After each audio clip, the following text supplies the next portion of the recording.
You are listening to the Central Indiana Sports Report, episode number 217.4, our Manchester State Championship preview with Grant Shouse. After Grant and I chat a little bit about the Squires' incredible season, we will have his interviews with head coach Eli Henson and Manchester Stars Kaleb Kline, Aaron Reid, Ethan Hendrix, and Gavin Betten. You're listening to the Central Indiana Sports Report with your host, Greg Mengelt. Welcome back to the Central Indiana Sports Report. Grant Shouse. Grant has spent some time with the Manchester Squires this year and of late, and has gotten some insights on them as they head to the state championship for the first time in program history. And Grant talked to Coach Henson and four of the Squires players for our state finals previews. And now we have Grant on the line to talk about, man, what a ride it's been. Yeah, it's been fun.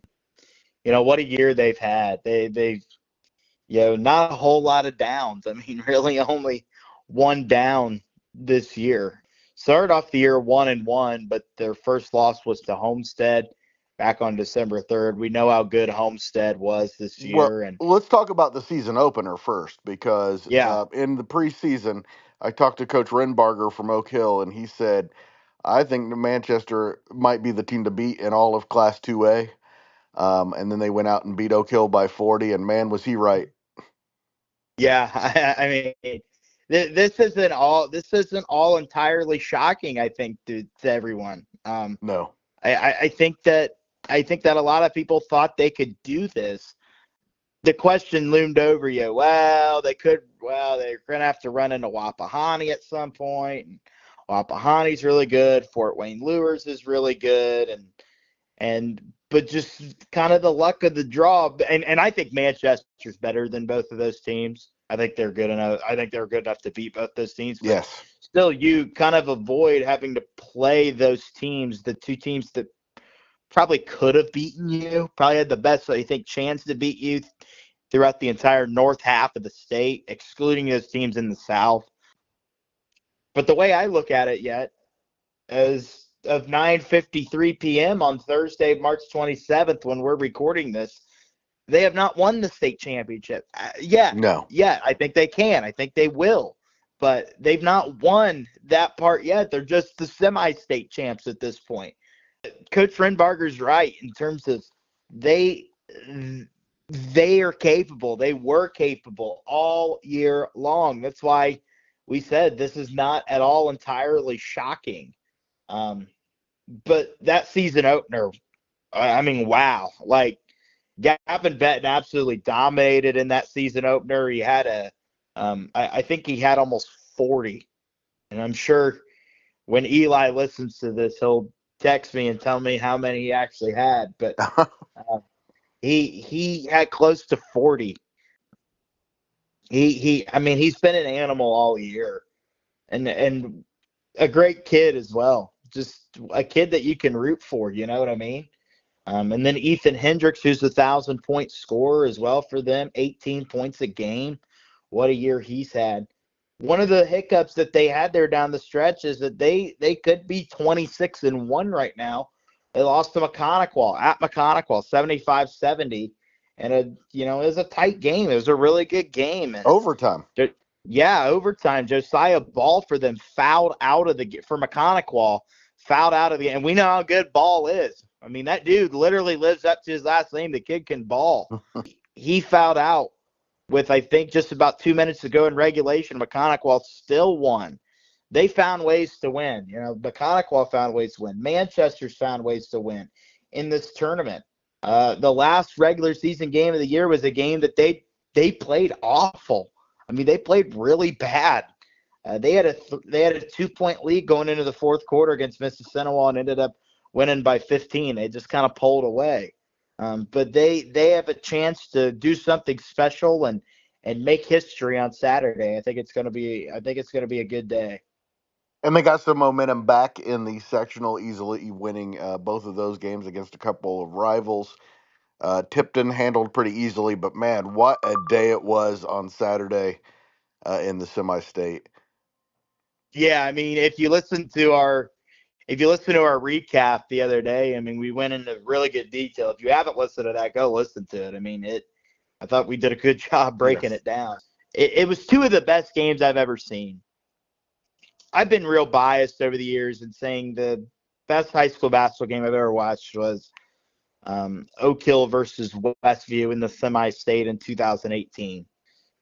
That Manchester Gary 21st Century game and even the Jimtown game in that first game, I think surpassed it. Those were the two best games I've ever seen.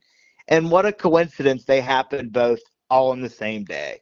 I mean, it was a phenomenal day of basketball. It was a day that even if they come up short on Saturday, that's something to not hang your head on. I mean, you came, I don't know if they were favorites going into the Gary 21st Century game. I saw one prediction from someone who will not be named that had Gary 21st Century winning by 30. They had them winning by 30 points. Wow. It's like what? I thought, I was like, man, if Manchester loses, it's not going to be by 30. I think they're going to make it a close game. And they did, and they came out on the right side of things. And they gave Gary 21st opportunities to win the game. They gave them opportunities to win. They gave Jimtown opportunities to win. And when things got tough, the basketball gods shined their magic and gave Manchester a little bit of magic. It was incredible. But those are two games that I think those two games in the McConaughey games are really the only games that I think kind of battle tested them throughout the year in terms of it being a close game coming down to the wire.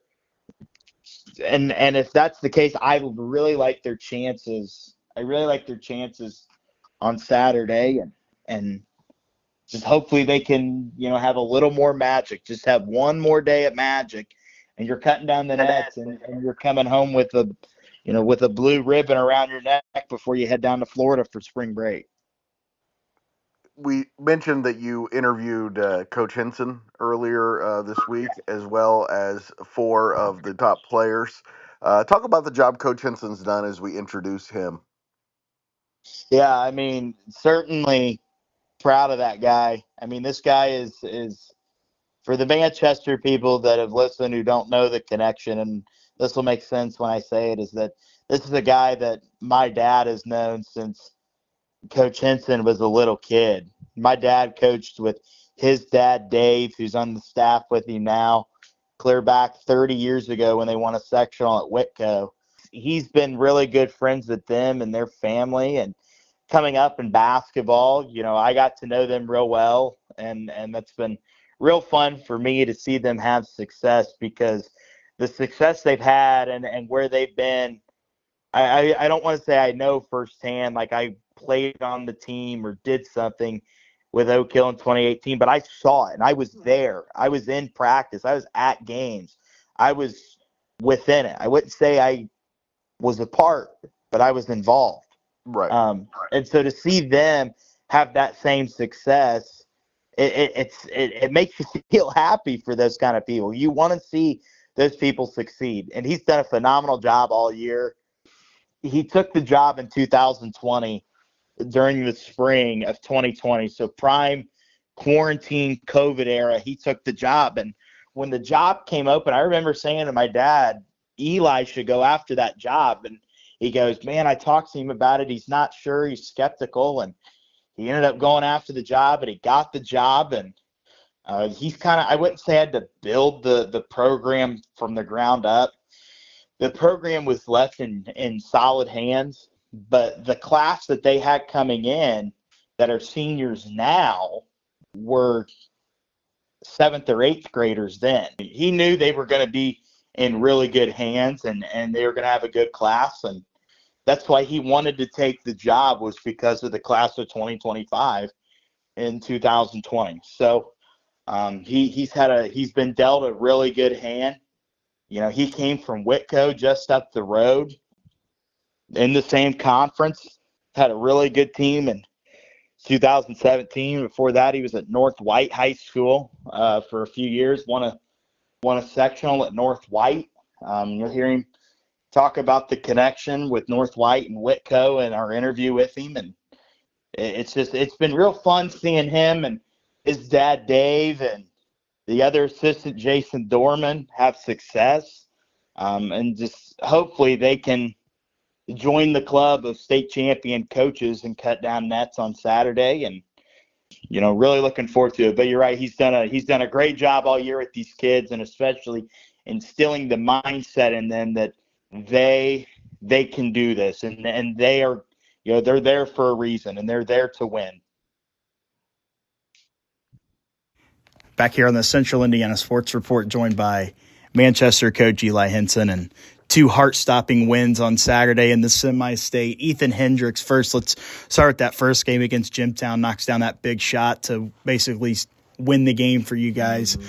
What's going through your mind in that moment when he hit that shot? That pray that the ball gets worked back to either him or Gavin in that situation. Those are the moments that you want those guys to kind of take control. So, when it got swung out to Prater, well, that might have taken him outside of his comfort zone a little bit. Mm-hmm. So luckily Ethan curled right off of his back, and just a simple handoff to him. It was a tough shot. I mean, the more I've watched it back a couple times, it was a very tough shot. But like you said earlier, honestly, the possession before that, when they were shooting free throws and we didn't do a very good job blocking out, it was kind of a long rebound. We got a break with Kaleb. Yeah, he was laying out of bounds with the ball. 100%. And from our angle, you really couldn't see it, but when you watch it on the film, it's yep. So, but there's going to be missed calls, just like on the night game with that technical. But, there's going to be calls that you don't necessarily agree with that you just got to play through. So, I thought that in that last shot for Ethan, it's like those are when you want to find out who's going to step up for you, who's got that clutch kind of gene to him that's just going to take over a game like that. And Ethan did such a good job down the stretch, and you saw that again on the night game, just being able to knock down clutch free throws 4 for 4 in the last minute of the game. And that kind of a moment where he hit that shot, you have no timeouts. You can't call a timeout and draw something up or set something up. Are those situations worked on in practice? Actually, we had a timeout. I called a timeout, and we ran a set, and then one of them messed That's it right. up. One of them messed it up. They were in a 1-2-2 zone, and he screened the outside guy that was going to go to the corner on town instead of screening the inside guy. If he would have screened the inside guy, Gavin would have had a wide open layup. Which, I mean, you watch it back, and that 34 is just standing there. If he would have screened him, it would have been a wide open layup. But it worked out right. Yeah. So when things break down, the good thing is Ethan didn't panic, Gavin didn't panic, Talon didn't panic. I mean, they all could have forced a shot up, but then they were, there was still time on the clock that they worked it around, and then Ethan did a good job. As soon as Ethan was about to touch it, I'm yelling out, shoot it, because that was our best chance to score at that moment. And just with the way things were developing, you could see where, I mean, he was wide open. They broke down defensively, and you could. It's like and his shot has looked so good lately that you trusted that he has a good chance to crank that and hit it. Talk about the night game there where you get off to the really good start against Gary 21st Century, and things get tight. You're up 10 going to the fourth quarter, and you can't hit the broadside of the barn in the fourth quarter. Well, honestly, we didn't even get off a lot of shots. We had 6 turnovers late in that game. In the last 4 minutes of that game, we had 6 turnovers. And, I think that boiled down to 2 different things. Fatigue kind of set in on us a little bit, and their intensity level when they started to get closer went to an all-time high. So fatigue was a little bit of an issue, but you knew it would be. And it's almost like those guys, they can handle that moment, but they knew how much was on the line in that last couple of minutes, and they tensed up a little bit. But it's so did Gary. Yeah, so did Gary. And so the lucky thing for us is we were able to build a 10-point lead going into that fourth quarter, so they could play a little bit more tense free. But there's a lot on the line in that. I've never been in that situation as a player to know how my body would feel going through that. But their pressure picked up, and if they would have been able to do that for 32 minutes that game, we probably would have struggled. But their pressure picked up. Ours was kind of like, let's see how long we can pass the ball around and work some clock, which I wasn't a big fan of. I told them we got to play. Get the ball inside, get the ball to the rim. We still got to play what's got us here. And, it's the good thing is we never were down in that fourth quarter. We always had at least a 1-point lead, sometimes a 6-point lead. But honestly, we get a rebound with 40 seconds left, the game's over. Yeah. Gavin gets fouled. We're going to the line. He'll hit 1 or 2 of those. It's a 5-point game, 6-point game, 30 seconds left. Set up our defense. It's a 2-possession game. The game, to me, was basically going to be over until they called that tech. Then it became a 3-point game. So then they... It could have changed the outcome. Yeah, so it could have. But thank the Lord that it didn't. But I'm still happy the way we finished that game because they still found a way to win versus a very good team. All the momentum started to shift their way late in that game, and they still found a way to win. Why did that technical get called? The guy never gave me an explanation, ever. Never. He wouldn't come over and talk to me. So that's a good. They said that Gavin and Ethan were yelling at that kid, but Gavin and Ethan were just celebrating with each other, and the guy wasn't even close to the play. He was on the sideline, but I don't know. That's a great question that I have his email. I should email him and ask him. Ethan goes down and hits those big free throws to put you up 3, and you're still thinking. A lot of time left in this game. Again, it's like the Gymtown game all over again. There's time left for them to go down the floor, and you give up some fouls. Yeah, that was the big difference between Gymtown game. But for one, we did not do a good job. Our whole plan versus Gymtown was keep the ball in front, and of course we get caught watching the ball, and the guy cuts right down the middle of the floor. And I think it was Talon's guy, and cuts right down the middle of the floor, and he's loose in transition. And I thought we did a good job challenging the shot, but then I go back and look, that kid just was out of control and missed it. Like, if he would have gathered himself, he would have had a layup. Thank God he didn't. But the difference in that game is we didn't have any fouls to give in the Gymtown game. That could have played out completely different. The good news for us was we had 3 fouls to give before putting them in the bonus, so we were able to use 2 of those. And then they took a tough shot at the end. I mean, when it left his hands, I'm thinking, crap, it's going in. But luckily it came off. Carter did a good job challenging it. I'm always worried some of those guys might get in that situation and foul the shooter, but they did a good job just challenging that shot and with high hands. So, they did a good job at that in the final 6-7 seconds of controlling the game and doing exactly what we wanted them to do. You told me one time that the best game you've ever seen was that Tipton Wapahana game. Mike Crawford hit that buzzer beater. Yeah, remember that? We were sitting front row. Was Saturday? Those 2 games should have topped that, right? Oh man, because I was you were a part of it. I was a part of it and involved in it. But yeah, that game was insane though. Just when you think games are over, Ethan's shot was probably the biggest shot like I personally have ever been a part of, because it wasn't an easy shot, and it was one that and you guys have been missing. He misses that, we're done. Oh yeah, we were up 7 or 6. We were up 6 in that quarter, maybe 7 at one point, and I think it was almost 9. Went on a 15-6 run. I think it was 9. Yes, and they went on that 15-6 run and got down 3. When you're down 3 and they have the ball with 40 seconds left, it didn't look good. And then we got a big turnover. Torpy hit a good bet. We ran a backdoor play for Talon. Talon got to the rim, finished over 34. Was a good play for him. And then able to get him to go 1 and 2 from the foul line, and then Ethan made the rest happen. I mean, that was probably the biggest shot to this day, coaching-wise, that I've been a part of. And that's a shot that will be talked about forever here. That's the thing. I was like, man, you were going to remember that for the rest of your life right there. Yeah. But let's just hope maybe we're in that situation on this Saturday and somebody else steps up for us in that way. And I wouldn't be surprised if it was Ethan or even Gavin again. So you go down there to your meeting yesterday and get in to see the arena. You've been there before, but to finally be down there on the floor level and to kind of take that in and have your, movie Hoosiers moment. Yeah. Your thoughts on Gainbridge Fieldhouse and getting to coach a game in there? Oh, I'm excited for it, but honestly, it still is. I don't know. I'm so focused on what we have to do on Saturday that it hasn't really sunk into me. Like I'll probably reflect on that. We're driving down to Florida on Sunday, so that will probably be the time that maybe emotions might set in a little bit, and I'll start thinking about it a little bit. But I honestly, when I'm there, It's another game. Yeah, not just another game. It's the biggest game. Yeah, it's the biggest game of my life. It's the biggest game of their life, and I want to make sure we're as prepared as possible for it. And I'm just trying to have the right mindset about it. But there will be a day that I sit back and enjoy it. But right now I'm enjoying it. Don't get me wrong. But there's a lot going through my mind that I just want to make sure that I'm mentally prepared for and get them mentally prepared for as well.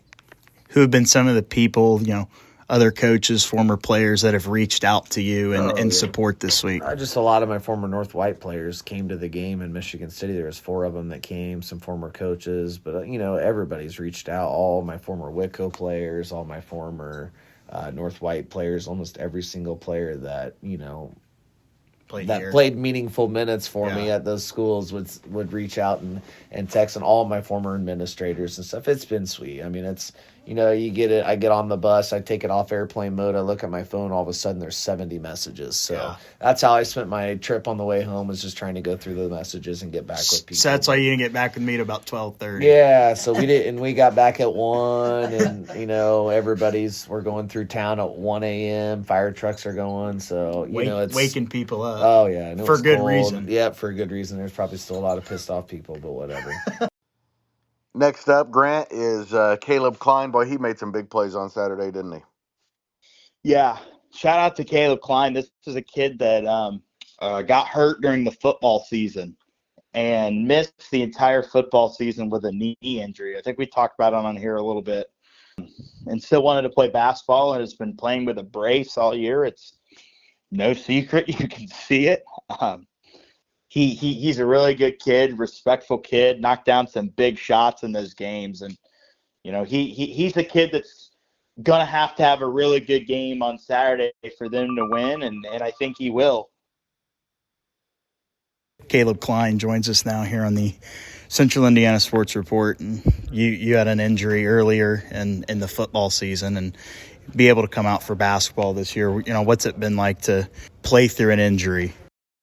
It definitely hasn't been easy. I mean, I did 10 weeks of physical therapy after football to be ready for the season, and for start of the season, it wasn't very easy at all. I mean, I struggled quite a bit, but as the season's gone on, I've gotten better. I've learned to deal with it, and I'm just grateful to get the opportunity to play. You hit some big shots there on Saturday in both games. Just what was going through your mind in some of those big moments, even when Ethan hit that shot to beat Jimtown and knock down those big free throws? What's going through your mind in those high-pressure situations? I mean, when I got the ball, I just relaxed, let the ball ride. I know I'm a good shooter, so I just was relaxed. And, I mean, Ethan's a big-time player. That was a big-time shot. I mean, we wouldn't be here where we are without Ethan. He's a great player, great teammate. Have you been able to take in kind of some of the moments from this week? I know you haven't practiced down there yet. You haven't had your luncheon, but just how have you been able to take away some of these big moments and I wouldn't say limit distractions, but just kind of keep those to the side and focus on the game? It's just an unreal moment. This is something you dream as a kid. We got one more game. It'd be awesome to win a state championship, so we just got to limit everything, focus on the game. It's just any other game. We got to go out there, do what we need to do, and get the win. Talk about University. Just what do you know about them from seeing them on film and just from what you've learned in practice so far? Off film, I mean, they're a good team. They're in a state championship for a reason. Right. They've got good players. They can shoot the ball well, and they got players who can attack the rim, and they have size. They're athletic. We'll have to bring our A game. Have you ever been to a state championship game before? Yeah, I went a few years ago when Flory was in it. Okay. Yeah. Nice. So and that was a huge crowd. And think about it, you'll have that crowd for your game on Saturday. Have you ever dreamed about playing in front of that big of a crowd? Yeah, I remember as a little kid, I'd be outside playing, and I just dream of being in the state championship. I mean, it's unreal. It's a chance of a lifetime, so I'm extremely grateful. Best luck on Saturday. Hopefully cutting down some nets. Yep, thank you. Grant, before we hear your interview with Aaron Reid, tell us a little bit about Aaron. Yeah, this is the lone junior in the lineup. He's going to be back next year on the team, and they put him in a really good position. He's a really good defender. He can knock down shots, stand in the corner, hit some threes. May not be as consistent as a three-point shooter as maybe Kaleb Kline or Talon Torpy or even Ethan Hendrix, but this is a kid that when he's open and he can shoot, don't let him get hot. I mean, this is a kid that has played key minutes and significant minutes for them all year, and he's also, I think, going to have a really good game. Aaron Reid joins us now on the Central Indiana Sports Report, and going back to last Saturday and those two games when, the final buzzer goes off, just what's going through your mind in that moment? When the buzzers went off, I was just thinking about all the hard work that we have put through this year. From the beginning of the year, I know all the guys been saying we want to get to state. That's our final goal, and we did. We all worked hard for it. What was your favorite moment about Saturday? Oh, when Ethan hit that game-winning shot against Jimtown to give us the lead and send us against Gary. Talk about, this week in your talk, he talks about relishing the moment. How have you done that so far this week? Mostly just spending time with the guys. I mean, we're really connected. We're all really close. We all talk. When we're on the bus, we're all hyped, ready for the game. And when we're locked in, we're all locked in together. Best of luck on Saturday. Thank you. Of course, Gavin Betten has gotten most of the headlines this year, but you don't want to forget about Ethan Hendrix, and probably had the best day in Manchester basketball history on Saturday. Oh, he's going to go down in the lore of Manchester basketball history, right? Absolutely. That shot he hit to beat Jimtown is going to be talked about, and the legend of that is going to echo through that program and through that community for many, many years to come. He's one of those where his mindset is solely focused on how can I help the team? How can I put the team in a position to win? No matter if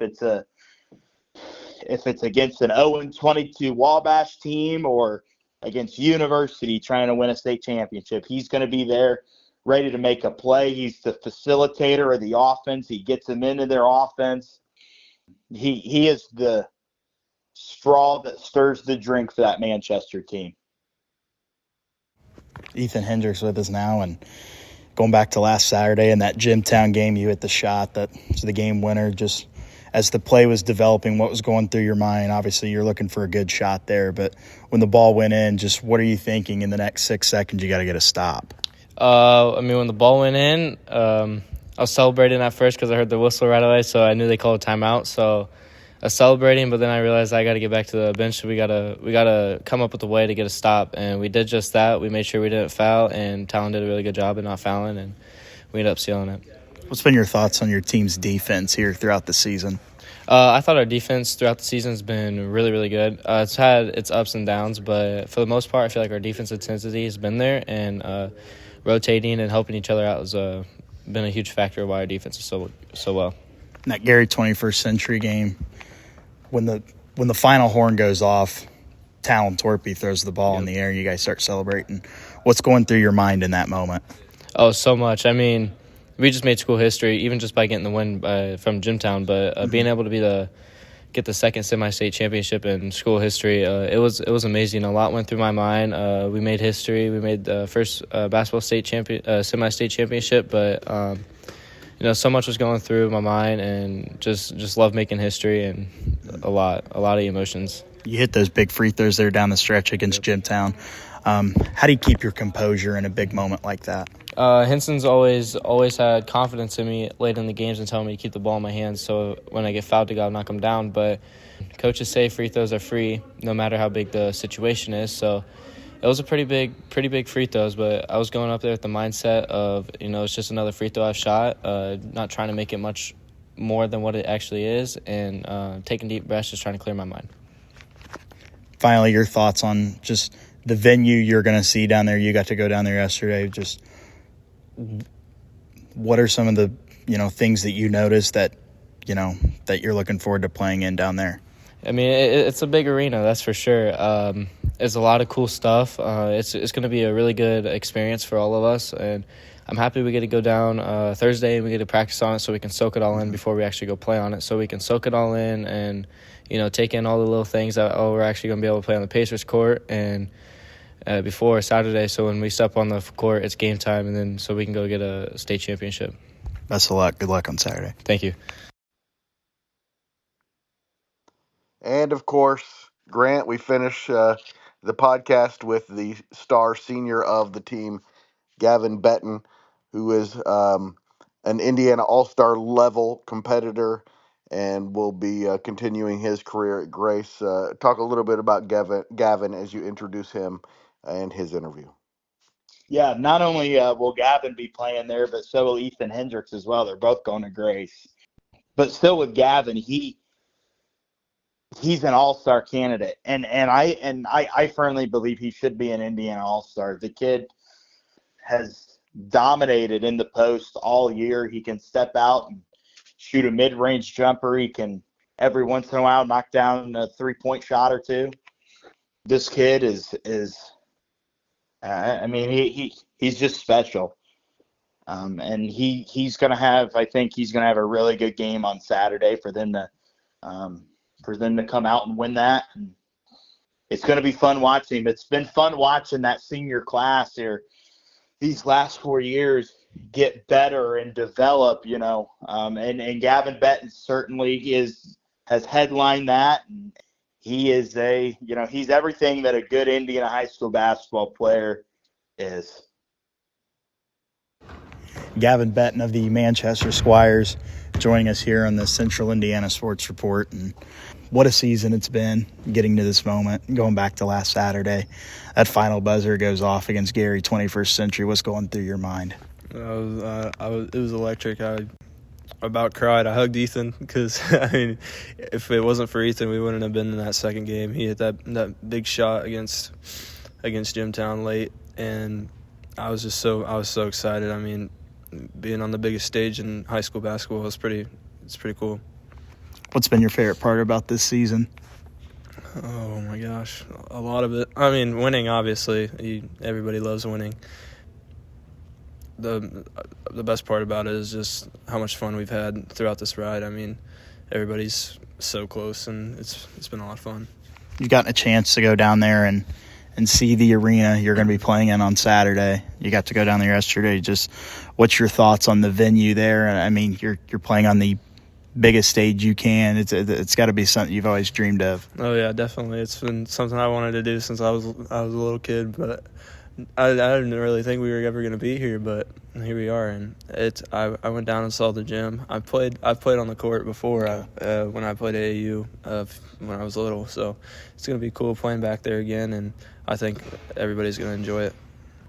Going back, let's talk about the Jimtown game and where you guys controlled the game for a majority of the time, and then they went on that run. Just how did you stay focused and stay poised to get back in the game after you had led for a majority of it?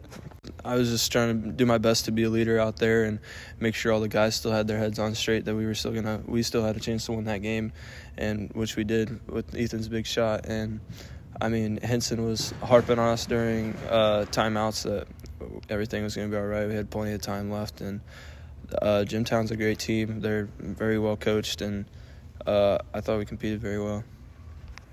Finally, what's your thoughts on this university team that you've seen on film, and what do you expect going into that game Saturday? University, they're very guard heavy. I mean, they got a lot of guys that will space us out and try to attack the rim, and they got shooters, and I think we're going to match up pretty well against them, and I think that we have a good shot at winning this thing. Thank you so much, Grant, for putting this state championship preview together for the Manchester Squires. Always appreciate your time. Your final word on what you're hoping to see from Saturday. I mean, it's a no-brainer, right? Just want to see them cut down nets, and hopefully the ball will bounce the right way on Saturday, and they'll be good. They'll be good to go, and really looking forward to getting there to Gainbridge Fieldhouse. Want to thank those kids that let us come into practice and sit down with them for a few minutes. Want to thank them for their time, and the Manchester staff for their hospitality, and couldn't have asked for a better team to root for to go win a state championship. Me and I know my dad are really looking forward to getting down there and rooting on the Squires to go win the 2025 Class 2A state championship. And what a day it will be, Grant. Thank you so much again for your time. And thank you to Coach Henson, Kaleb Kline, Aaron Reid, Ethan Hendrix, and Gavin Betten for joining Grant on the Central Indiana Sports Report. And thank you for listening. Always appreciate it. If you want to see the Central Indiana Sports Report continue to grow and thrive, please share these segments with your friends and family.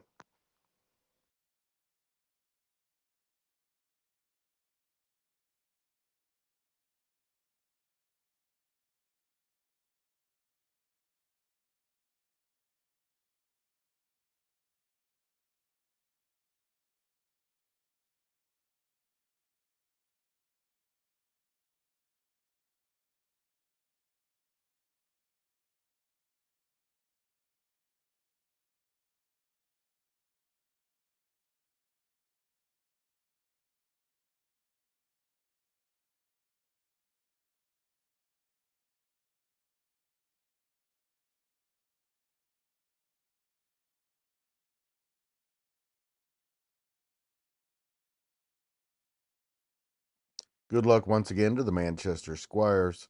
The Central Indiana Sports Report is a product of ITG Media, and I love Susie.